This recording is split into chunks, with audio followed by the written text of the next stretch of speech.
to see a dog that's been abused become the loving animal that they're meant to be. It's a miracle happening in front of my eyes.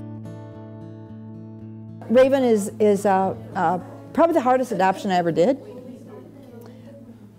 The hardest to let go. And she's a sweet girl. It took me a long time to find the perfect home for her, but I did.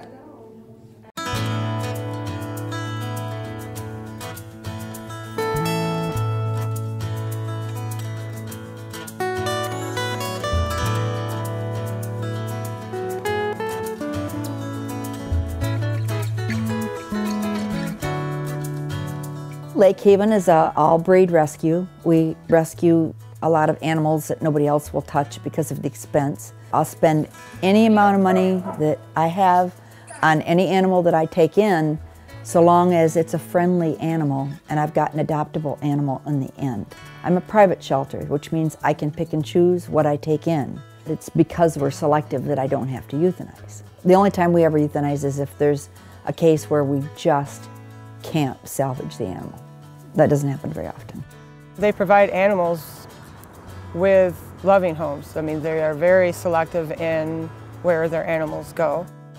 Overall, just giving these animals a chance that a lot of people don't, you know, and taking them off the street, so to speak, and yeah, giving them a life. We take our time in placing our animals. For people who are patient, they're going to get the dog or the cat that we feel is best for them and is going to do the best in their home. We try to make sure that the right animal falls into the right hands.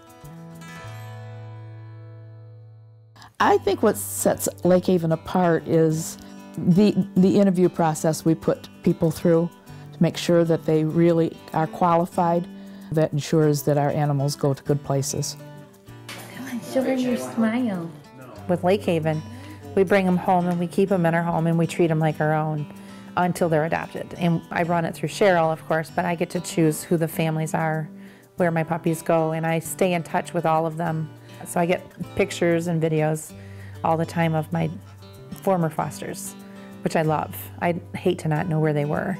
There's a lot of rescues that probably don't do it that way, but Cheryl definitely appreciates input from her fosters.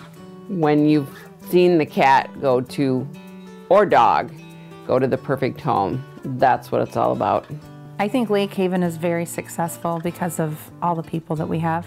We have a whole lot of people that are volunteers, and everybody works together and does their best. They are compassionate, giving, and wonderful.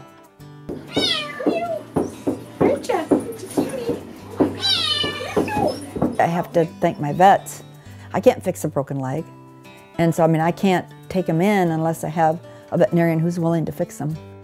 My name is Dr. Marie Brooker, and I'm a veterinarian at Fremont Animal Hospital. Our hospital is the veterinary practice that is in charge of Lake Haven. It was a fun process with Cheryl personally to win over her heart to say, hey, I literally will go to the ends of the earth for these animals. There isn't anything that I won't do or try for them. And so that developed into a really strong relationship with being able to do much more medical things with the animals, because I pretty much got to Cheryl and said, hey, if you want to try it, I will try it. I will try to help and save anything that you possibly can bring to me. I did my first hemimastectomy, and that dog went on to a home and lived for a while very happy as an older dog. Cancer-free for about a year, and lived and ate and happy and ran around, and it was something that that dog would have died very shortly afterwards.